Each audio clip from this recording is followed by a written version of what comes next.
मैं आर के Singh omega pro classes के प्लेटफॉर्म से आप सभी लोगों के बीच में क्लास 10th का first chapter chemical reaction and equation को स्टार्ट करने जा रहा हूँ। आप सभी लोग जानते हो कि फर्स्ट चैप्टर जो है वो बैक क्लासेस के बेसिक कंसेप्ट के साथ स्टार्ट होता है और ये काफ़ी इम्पोर्टेंट चैप्टर्स हैं। हम इस चैप्टर में केमिस्ट्री की कुछ नई नई बातों को सीखेंगे। साथ ही साथ हम क्या देखेंगे कि इस चैप्टर में हम बहुत सारे केमिकल फार्मूला के बारे में जानेंगे। उस केमिकल फार्मूला को कैसे लिखेंगे इसको भी हम लोग पढ़ेंगे और उसकी स्टेट्स क्या हैं उसको भी हम पढ़ेंगे। जब हम कोई केमिकल रिएक्शन करवाते हैं तो उसमें क्या क्या चेंजिंग आती है उसके बारे में भी हम लोग पढ़ेंगे। केमिकल रिएक्शन हम सभी लोग जानते हैं कि जब दो कंपोनेंट के बीच में, दो मटेरियल के बीच में जब एक प्रॉपर मीडियम में हम रिएक्शन करवाते हैं तो उससे एक नया प्रोडक्ट बनता है, मतलब एक नया मटेरियल का फॉर्मेशन होता है और उस मटेरियल का प्रॉपर्टी जो है प्रीवियस प्रॉपर्टी से समथिंग डिफरेंट होता है। हम लिखे हैं कि जो केमिकल रिएक्शन है वो क्या है, तो chemical reaction there is change in properties of chemical. जब दो केमिकल को मतलब रिएक्टेंट और रिएजेंट को एक प्रॉपर मीडियम में या प्रॉपर कंडीशन पर रिएक्शन करवाते हैं तो उसमें क्या होता है कि उसमें चेंजिंग आता है और जब उसके प्रॉपर्टी चेंज करते हैं तो उस प्रॉपर्टीज को हम लोग एक नए कंपोनेंट के रूप में, जिसको प्रोडक्ट कहते हैं, यह साइड प्रोडक्ट होता है। उस प्रॉपर्टी, वो प्रोडक्ट में क्या चेंज होता है, रिएक्टेंट रिएजेंट से उसका स्टेट चेंज कर जाता है। मे बी अगर सॉलिड है तो हो सकता है वो गैस के फॉर्म में चला जाएगा या लिक्विड के स्टेट में चला जाएगा और उसका कलर भी चेंज कर जाएंगे। अगर वो ब्लू कलर का है तो ग्रीन हो जाए या वाइट हो जाए या कलरलेस हो जाए या कोई और गैसेस में, ये कोई और कलर में चले जाएंगे। इवोल्यूशन ऑफ गैस, जब हम रिएक्टेंट रिएजेंट के बीच रिएक्शन करवाएंगे प्रॉपर मीडियम में और प्रॉपर कंडीशन में तो क्या होगा, प्रोडक्ट का फॉर्मेशन होगा और कुछ गैस का भी इवोल्यूशन होगा। और जब हम रिएक्टेंट रिएजेंट के मिक्सचर को देखेंगे तो उसकी जो टेम्परेचर होगा, उसमें जो हीट पोटेंशियल होगा, वो प्रोडक्ट फॉर्मेशन में चेंज कर जाएंगे। मतलब क्या होगा कि प्रोडक्ट का जो अपना एक्टिवेशन एनर्जी होंगे वो रिएक्टेंट से क्या होंगे, अलग होंगे। तो ये हमारा प्रॉपर्टीज हैं इसका, मटेरियल का। और जब हम रिएक्शन करवाते हैं तो क्या होता है, वो चेंज कर जाता है। अब है क्या कि केमिकल रिएक्शन को तो हम समझ गए कि रिएक्टेंट और रिएजेंट के बीच में जब हम रिएक्शन करवाते हैं तो क्या होता है, ये सारे चेंजिंग होते हैं। लेकिन जब दो केमिकल को रिप्रेजेंट करने का होता है, हम जब दो केमिकल को लिखते हैं या जब हम उसको बोलते हैं तो हम कैसे लिखेंगे, कैसे बोलेंगे, तो उसका जो रिप्रेजेंटेशन होता है उसको हम केमिकल इक्वेशन के नाम से जानते हैं। अब केमिकल इक्वेशन में क्या होता है, हम उस एलिमेंट के या उस कंपाउंड के फुल नेम को लिखेंगे अल्फ़ाबेट के ऑर्डर में, मतलब वर्ड पावर के रूप में, वर्ड के रूप में। और नहीं तो उसका एक सिंबॉलिक रिप्रेजेंटेशन जो हर एक एलिमेंट का होता है या हर एक मॉलिक्यूल का जो फार्मूला होता है उस फॉर्मेट में भी हम लिख सकते हैं। जैसा अगर हम ये देखें, जैसे ये सारे हमारे जो कंपाउंड हैं, ये सारे कंपाउंड के क्या चीज़, या मॉलिक्यूल के क्या चीज़ हैं, लिखा हुआ सिंबॉलिक रिप्रेजेंटेशन है। जैसे अगर कोई एलिमेंट है तो एलिमेंट का जो सिंबल है वो लिखें, और अगर वो मॉलिक्यूल है तो मॉलिक्यूल का जो फॉर्मूला है उसको लिखे हैं। और इक्वेशन में ये भी ध्यान रखना होता है कि उस मॉलिक्यूल का या उस एलिमेंट का स्टेट क्या है। मतलब हमको अगर सॉलिड है तो उसके लिए विद इन ब्रैकेट सब्स्क्रिप्शन के रूप में हमको एस लिखना होता है। और अगर वो क्या चीज़ है, अगर वो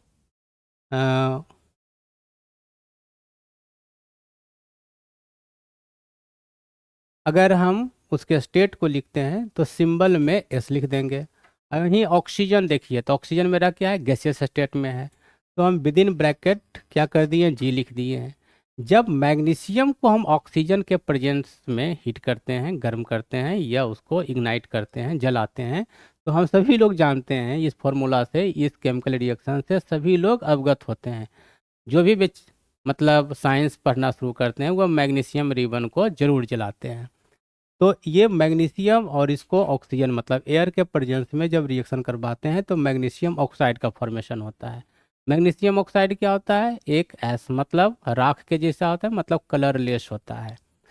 और उसी तरह से जिंक, जिंक भी क्या होता है? कलरलेस होते हैं, वाइट मतलब नमक के जैसा, उसका भी क्रिस्टल्स होते हैं।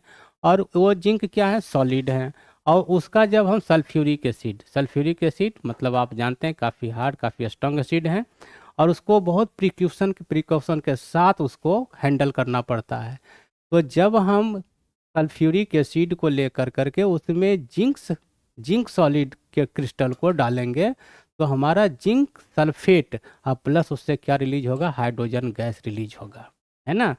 तो ये देख रहे हैं कि जिंक का स्टेट मेरा सॉलिड है। H2SO4 को आप सभी लोग जानते हो कि लिक्विड स्टेट में होता है। और ये दोनों के बीच में जब रिएक्शन होगा तो प्रोडक्ट बनेगा जिंक सल्फेट का, वो भी हमारा सॉलिड होगा। और हाइड्रोजन गैस, गैस है तो स्वाभाविक है वो गैसियस फेज में है, इसीलिए वो इवेलुएट करेंगे तो वो हमारा जी के रूप में हो। फिर हम इसी तरह से आयरन, मान लीजिए क्या चीज़? आयरन नेल्स, कांटी सभी जगह अवेलेबल होते हैं।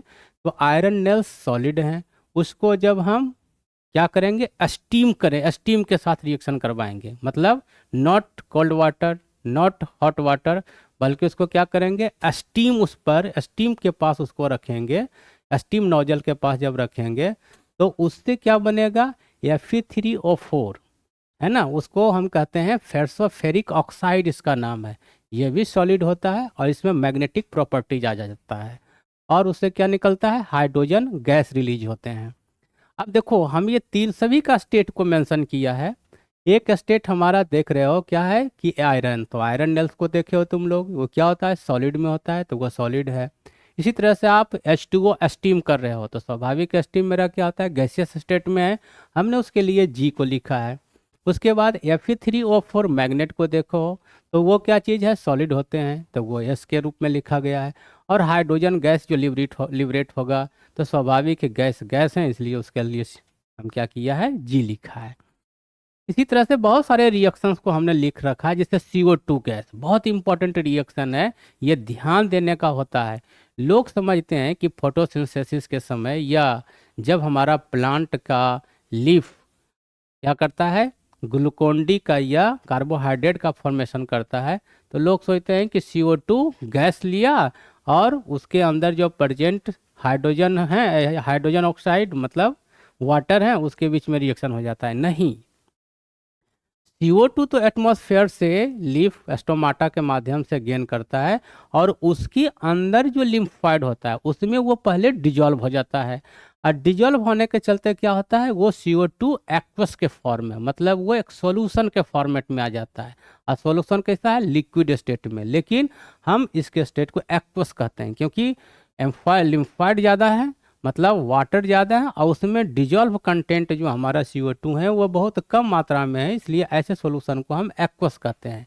और ये एक्वस मतलब लिक्विड टाइप का मटेरियल हुआ। और उसका रिएक्शन हम H2O के साथ, मतलब H2O भी हमारा क्या है? लिक्विड है। तो इसके बीच में रिएक्शन होने का एक इम्पॉर्टेंट कंडीशन है कि अगर ये दोनों हैं लेकिन अगर सनलाइट अवेलेबल नहीं है, और वो सनलाइट वो CO2 में क्या चीज़ है? क्लोरोफिल भी ये अगर लीफ में क्लोरोफिल नहीं है तो हमारा ग्लूकोन डी का फॉर्मेशन, ग्लूकोज की फॉर्मेशन नहीं होगा। तो क्या है कंडीशन? कि एक तो हमारा CO2 एक्वस फॉर्म में हो, कहाँ? लीफ के अंदर। और हमारा वाटर H2O जो है लिक्विड के फॉर्म में हो, वो कहाँ है? वो भी हमारा प्लांट बॉडी के अंदर है। और हमारा जो सराउंडिंग है, एटमॉस्फेयर जिसको कहते हैं, उस सराउंडिंग में क्या होना चाहिए? सनलाइट अवेलेबल होना चाहिए और लीफ के अंदर क्लोरोफिल की मात्रा प्रॉपर होना चाहिए। अगर ये कंडीशन है तब तो ग्लूकोज की फॉर्मेशन होगा। और वो ग्लूकोज भी हमारा सॉलिड फॉर्म में नहीं बल्कि वो भी डिजॉल्व फॉर्म में होंगे, वो भी हमारा क्या होगा? एक सॉल्यूशन के रूप में होगा।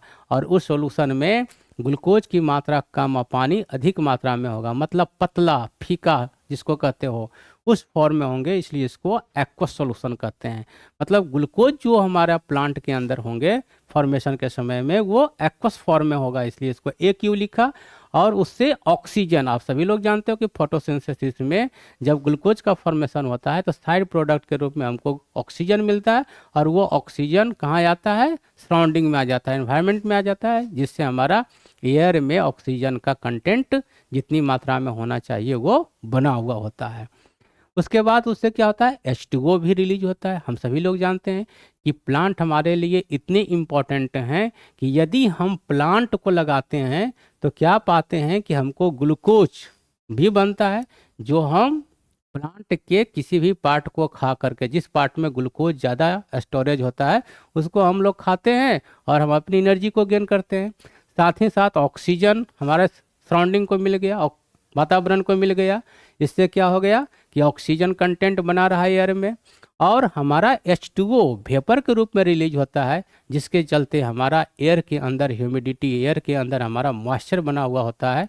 बाद में वही कंडेंसेशन के प्रोसेस से हमारा वर्षा के रूप में वो धरती पर आता है, और हमारा पानी का जो मात्रा धरती पर होना चाहिए वो बना हुआ होता है।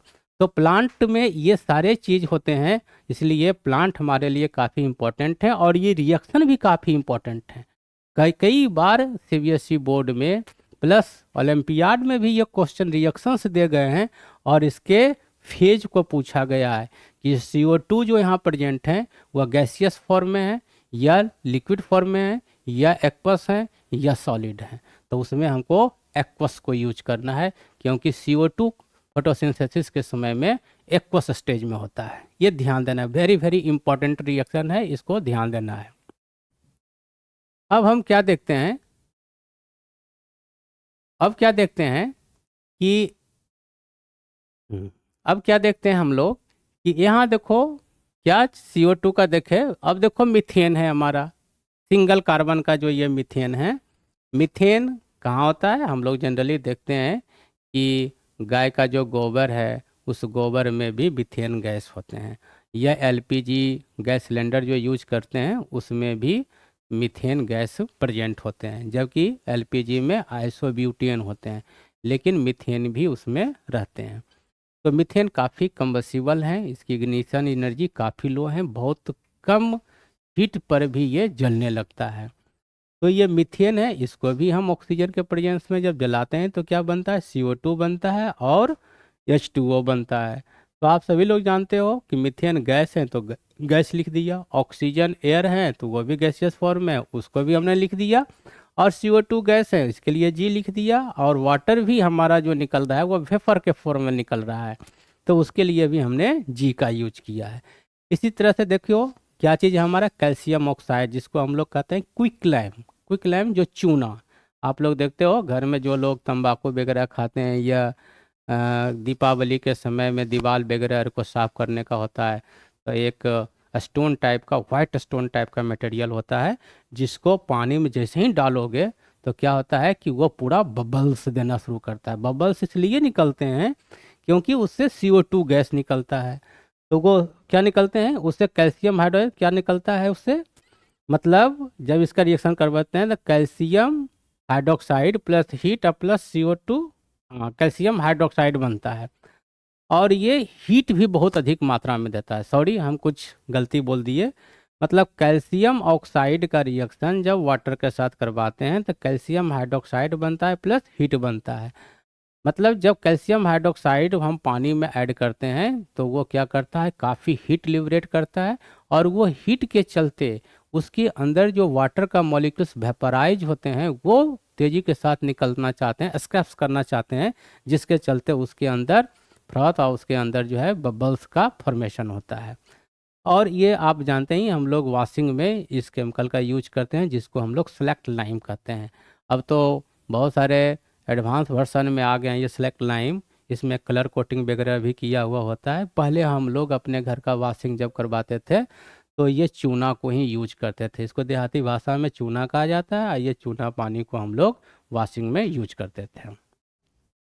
इसी तरह से हमारा जो है, अब देखिए ये सारे रिएक्शन को हमने देखा, हम इसमें सारे रिएक्शन का स्टेट को देखा कि कौन सॉलिड हैं, कौन लिक्विड हैं, कौन गैस हैं, कैसे प्रोडक्ट का फॉर्मेशन होता है, और बीच बीच में कंडीशन कि ये दोनों होने के बाद कंडीशन क्या चाहिए। तो कहीं हमको कंडीशन के लिए सनलाइट का ज़रूरत पड़ गई, कहीं कंडीशन के लिए क्लोरोफिल की आवश्यकता पड़ गई, कहीं हमारा प्रेशर काफ़ी हाई करना पड़ा, कहीं कहीं देखो ये सब सिंबल जो है ट्रायंगल का वो हीट का सिंबल है। इसको हम क्या करते हैं, हीट हीट सिंबल देते हैं, ठीक है। क्या देते हैं, हीट इसको लिखते हैं, इसको क्या लिखते हैं, हीट का सिंबल्स हैं। ये सभी क्या चीज़ हैं, हीट का सिंबल्स हैं। तो जब हम इसको हीट देते हैं तब क्या होता है कि अगर यहीं देखें एक एग्जांपल है, जैसे ये फेरस सल्फेट है, तो फेरस सल्फेट को जब हम हीट करते हैं तो Fe2O3 plus SO2 plus SO3 gas निकलते हैं। तो फेरस सल्फेट भी मेरा क्या होता है, सॉलिड होता है। और इसको हमने जब हीट किया तो क्या बना, ऑक्साइड बना, है ना। और ये ब्रिक्स रेड कलर का होता है, ये आपका ग्रीन कलर का था। जैसे ही आपने हीट किया कि ये क्या हो गया कि ये इसका कलर चेंज कर गया, मतलब केमिकल चेंज हो गया। जैसे ही किसी चीज़ का कलर चेंज होता है तो ये समझ जाना चाहिए कि पहले जो वो केमिकल्स था उसकी प्रकृति, उसकी नेचर क्या हो गई, चेंज हो गई। तो केमिकल चेंज हुआ और ये क्या बन गया, Fe2O3 जो रेड कलर का होता है, जिसको ब्रिक्स रेड कहते हैं, या हम कह सकते हैं ईटा के जैसा इसका कलर दिखाई देगा। ये भी सॉलिड होते हैं, लेकिन इससे कुछ गैस निकलते हैं। वो कौन गैस निकलते हैं, सल्फर डाइऑक्साइड गैस भी निकलते हैं, जिसका स्टेट हम लोग यहाँ जी लिख देंगे। और सल्फर ट्राइऑक्साइड भी निकलते हैं, SO3 गैस भी निकलते हैं। और वो गैस है तो स्वाभाविक है उसका भी स्टेट हम ये लिखें। लेकिन यहाँ एक चीज़ और गौर करने की बात है, क्या करने की बात है, यहाँ देखिए ये एक सिंगल प्रोडक्ट है या सिंगल रिएक्टेंट है। और ये सिंगल रिएक्टेंट को जब ने हम हीट किया तो देखते हो एक केमिकल तो हमारा फेरिक ऑक्साइड बना, फिर सल्फर डाइऑक्साइड बना और सल्फर ट्राइऑक्साइड बना। मतलब एक केमिकल को हमने हीट किया, बहुत सारा केमिकल का फॉर्मेशन हो गया। मतलब क्या हुआ, एक चीज को हीट करने के बाद वो टूट करके बहुत सारे प्रोडक्ट का फॉर्मेशन कर दिया। तो ऐसे रिएक्शन को हम लोग क्या कहते हैं, उसको डीकम्पोजिशन रिएक्शन कहते हैं। जब भी कोई चीज़ टूट जाता है, बहुत सारे चीज़ों में टूट जाता है, तो उसको डीकम्पोजिशन रिएक्शन कहते हैं। इसी तरह से देखो कैल्शियम कार्बोनेट है, कैल्शियम कार्बोनेट देहाती भाषा में उसको संगमरमर कहते हैं, और उसी को अब मार्बल कहते हैं। या पत्थर जो होते हैं जिससे हम लोग स्टोन्स वगैरह भी कहते हैं, या रोड वगैरह बनाने में जो ग्रेवल्स यूज होते हैं, उसका फॉर्मूला होता है कैल्शियम कार्बोनेट। ये स्वाभाविक है, गिट्टी को तुम लोग देखे हो तो गिट्टी क्या चीज़ है, सॉलिड स्टेट में पाए जाते हैं। और इसको भी जब हम हीट करते हैं, है ना, तो क्या बनता है, कैल्शियम ऑक्साइड बनता है प्लस CO2 गैस निकलता है। हम लोग टाटा वगैरह जब जाते हैं ना, देखते हैं वहाँ आदिवासी समाज के जो लोग होते हैं वो माइंस से बहुत सारा कैल्शियम कार्बोनेट लाते हैं और उसको एक जगह इकट्ठा कर करके और कोयला लग चारों तरफ से उसको ये कर करके उसको पकाते हैं, उसको जलाते हैं। और फिर लार्ज हीट देने के बाद ये कैल्शियम ऑक्साइड ये सॉफ्ट स्टोन बन जाता है। मतलब अगर उसको जलने के बाद इसको अगर ये करे ऐसे करके मस दें तो जला हुआ कोयला का जैसा ये सॉफ्ट हो जाता है। और इस कैल्शियम ऑक्साइड को ही हमने क्या करते हैं, वॉशिंग में यूज करते हैं, ब्लीचिंग में यूज भी करते हैं कहीं कहीं। तो ये वॉशिंग के यूज में आते हैं। और इससे क्या निकल गया, CO2। मतलब कैल्शियम कार्बोनेट सॉलिड स्टेट में था, उसको जब हमने हीट किया तो कैल्शियम ऑक्साइड क्या बना, सॉलिड स्टेट में, और CO2 गैस रिलीज हो गया। उसी तरह से आप देखते हैं एक सिंगल केमिकल्स हैं, सिंगल मटेरियल्स हैं, जिसका नाम है लेड नाइट्रेट। PB को हम लेड कहते हैं, INO3 को नाइट्रेट कहते हैं। तो लेड नाइट्रेट को भी जब हम हीट करेंगे तो क्या बनेगा, लेड ऑक्साइड बनेगा जो सॉलिड होगा, और नाइट्रोजन डाइऑक्साइड NO2 बनेगा जो गैसियस फॉर्म में होंगे। इसको भी हम लोग गैसियस फॉर्म लिख दिए। और ऑक्सीजन गैस रिलीज होता है, और वो गैस हैं तो उसके लिए G लिख दिया। तो हम क्या देख रहे हैं, लेड ऑक्साइड एक सिंगल मटेरियल था, सिंगल सिंगल मॉलिक्यूल्स हैं। और ये सिंगल मॉलिक्यूल से 1 2 3 केमिकल्स का फॉर्मेशन हुआ। तो ये तभी पॉसिबल है जब वो टूट गया होगा। तो टूटने वाले रिएक्शन, टूटने वाले चीज़ को हम लोग डीकम्पोजिशन रिएक्शन कहते हैं। उसी तरह से बहुत सारे एग्जाम्पल्स लिए हैं, जैसे सिल्वर क्लोराइड, ये भी सॉलिड स्टेट में है, जिसको हम लोग थोड़ा सा लो कैटेगरी का चांदी भी कहते हैं, जिसका ज्वेलरी लोग बनाते हैं। तो इसको भी जब सनलाइट में रख देते हैं तो क्या होता है कि सिल्वर, जो जिसका ज्वेलरी में यूज होता है, वो सिल्वर मिल जाता है सॉलिड स्टेट में। आप लोग देखे हो चांदी का बर्तन भी बनता है, चांदी का ग्लास भी बनता है, चांदी का पायल वगैरह भी लोग बनाते हैं, सिकरी भी बनाते हैं, चैन वगैरह। तो ये क्या होता है, सॉलिड स्टेट में होता है। सभी लोग सिल्वर को देखे हो, और उससे क्या निकल जाता है, क्लोरीन गैस। लेकिन अगर हम वहाँ सनलाइट में ये रिएक्शन करवाएंगे तभी पॉसिबल है। अगर हम वहाँ हीट दें और अगर कोई और चीज़ को प्रोवाइड करेंगे तो सिल्वर का फॉर्मेशन नहीं होगा। इसी तरह से अगर हम आगे बढ़ते हैं तो क्या देखते हैं, बहुत सारे रिएक्शन हैं। जैसे सिल्वर, वहाँ क्लोराइड था, यहाँ सिल्वर क्या चीज़ है, ब्रोमाइड के फॉर्म में है।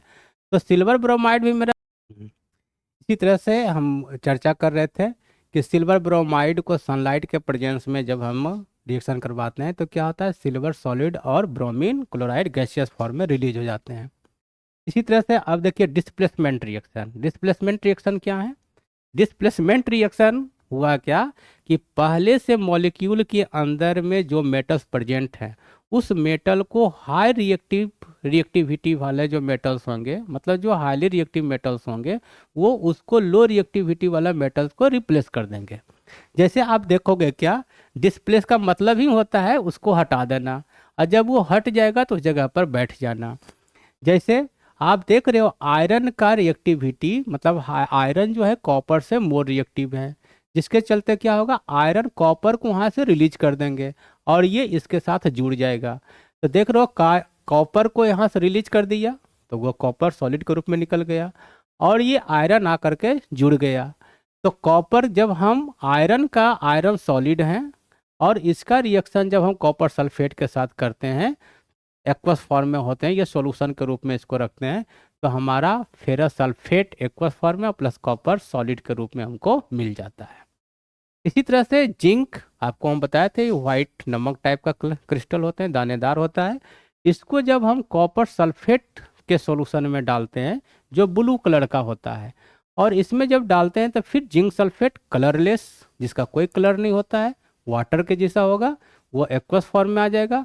और जो पहले से कॉपर था इसमें, वो कॉपर आपका क्या हो जाएगा, नीचे सेडिमेंट कर जाएंगे, प्रेसिपिटेट कर जाएंगे, जो प्रेसिपिटेशन को हम लोग क्या कहते हैं, सॉलिड स्टेट कहते हैं। इसी तरह से लेड को ले लेते हैं। लेड भी कॉपर से मोर रिएक्टिव है, ये भी क्या करेगा, कॉपर को रिप्लेस कर देगा।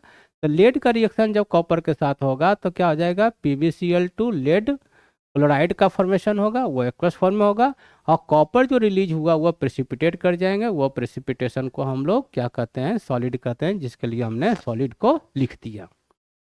इसी तरह से हम देखते हैं क्या, जैसे सोडियम सल्फेट है, तो सोडियम सल्फेट का रिएक्शन क्या कर रहे हैं, बेरियम क्लोराइड के साथ कर रहे हैं। अब यहाँ देखिए क्या है कि सोडियम सल्फेट में भी मेटल्स प्रेजेंट हैं और बेरियम क्लोराइड में भी मेटल्स प्रेजेंट हैं। सोडियम भी आपका मेटल्स है, बेरियम भी आपका मेटल्स है।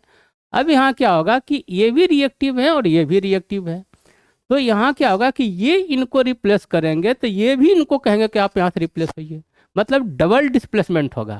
मतलब सोडियम भी अपने पोजीशन को छोड़ेगा और बेरियम भी अपने पोजीशन को छोड़ देगा, मतलब सोडियम का भी पोजीशन चेंज हो गया और बेरियम का भी पोजीशन चेंज हो गया। तो सोडियम जिसके साथ था उसके बगल में आके बेरियम आ जाएगा। तो देखिए सोडियम के साथ था सल्फेट, तो देखिए इसके बगल में बेरियम आ गया, और बेरियम के साथ क्या था, क्लोरीन, तो अब इसके साथ आ गया सोडियम, तो सोडियम क्लोराइड का फॉर्मेशन हो गया, है ना। तो क्या कर दिया कि सोडियम और बेरियम डबल मेटल का चेंजिंग हुआ, इसलिए इसको डबल डिस्प्लेसमेंट रिएक्शन बोलते हैं। तो ये हमारा बहुत बढ़िया एग्जांपल्स हैं। तो अब देखिए क्या, यहाँ दोनों पहले क्या था, एक्वस सॉल्यूशन में, मतलब दोनों सॉल्ट को हमने क्या किया कि पानी में डिजॉल्व कर लिया। हाँ, अभी हमने देख रहा था कि यहाँ जो हम बनाए हैं कि यहाँ सोडियम 2 है, यहाँ देख रहे हो सोडियम कितना है, सिंगल है। इसका मतलब क्या है कि हमारा मास कंजर्वेशन का जो रूल है वो कंजर्व नहीं हो रहा है, मतलब रिएक्शन बैलेंस नहीं है। तो रिएक्शन को बैलेंस करना है, तो यहाँ सोडियम 2 है, यहाँ सोडियम सिंगल है। यहाँ देख रहे हो क्लोरीन भी 2 है, यहाँ क्लोरीन सिंगल है। तो बड़ा सिंपल है, इतनी सोडियम और क्लोरीन की संख्या जितना है इधर उसका जस्ट हाफ है। तो हम क्या करते हैं, यदि हम इसको 2 से मल्टीप्लाई कर देंगे तो बैलेंस हो जाएगा रिएक्शन मेरा। हम एक नए टॉपिक पर आएंगे, इसके जस्ट बाद एक टॉपिक आएंगे, उसमें हम रिएक्शन को कैसे बैलेंस किया जाता है वो एक अलग टॉपिक लेंगे और उसमें हम बैलेंस करेंगे। अभी फ़िलहाल हम केवल ये ध्यान में रखे हुए हैं कि कैसे कैसे और किस कंडीशन में जा कर के रिएक्शन होता है। उस रिएक्शन कंडीशन और रिएक्शन के एनवायरनमेंट को और रिएक्शन के नेचर को हम अपना समझाने का प्रयास कर रहे हैं। फिर हम क्या देख रहे हैं, अभी आप सिंपल देखिएगा, ऑक्सीडेशन रिडक्शन के बारे में जानते हैं। हम सिंपली ये जानते हैं कि ऑक्सीजन अगर किसी के साथ जुड़ जाता है तो उसका ऑक्सीडेशन हो गया, और रिडक्शन का मतलब ऑक्सीजन अगर वहाँ से निकल जाते हैं, कोई केमिकल्स हैं उसमें ऑक्सीजन जितनी मात्रा में है उससे अगर कम हो जाता है ऑक्सीजन तो उसको हम लोग रिडक्शन करते हैं। या कभी कभी ऐसे भी इसको डिफाइन करते हैं कि अगर किसी मॉलिक्यूल में हाइड्रोजन जुड़ जाता है तो उसको रिडक्शन करते हैं, या किसी कोई मॉलिक्यूल है उसमें हाइड्रोजन जितनी मात्रा में है और वो हाइड्रोजन की मात्रा वहाँ अगर घट जाती है तब भी वो क्या है, रिडक्शन है।